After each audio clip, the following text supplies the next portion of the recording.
हमारी हौसला अफजाई के लिए वीडियो को लाइक करें और चैनल को भी सब्सक्राइब कर लें, बिल्कुल फ्री है। एक दिन जंगल में बादल छा गए, आसमान गरजने लगा और हवा तेज हो गई। जंगल के सारे जानवर घबरा गए। खरगोश, हाथी, हिरन, बंदर सब अपने अपने घरों की ओर दौड़ पड़े।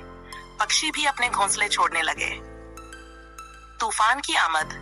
रात को तूफान आ गया, पेड़ गिरने लगे, घोंसले टूट गए और बहुत से जानवर बेघर हो गए। अगली सुबह जंगल का नजारा तबाह हाल था। एकता की शुरुआत। सारे जानवर इकट्ठा हुए। लोमड़ी बोली, हम अकेले अकेले कुछ नहीं कर सकते, हमें मिलकर काम करना होगा। हाथी ने अपनी ताकत से पेड़ उठाने शुरू किए। बंदर ने टूटी टहनियां जोड़ी, खरगोश ने खाना इकट्ठा किया और पक्षियों ने उड़कर सबको सूचना दी। सबकी मदद। एक दूसरे की मदद से सारे जानवरों ने फिर से घोंसले बनाए, रास्ते साफ किए और घायल जानवरों की देखभाल की। कहानी का अंत। कुछ ही दिनों में जंगल पहले से ज्यादा खूबसूरत हो गया। सारे जानवर खुश थे क्योंकि उन्होंने सीखा कि एकता में शक्ति है।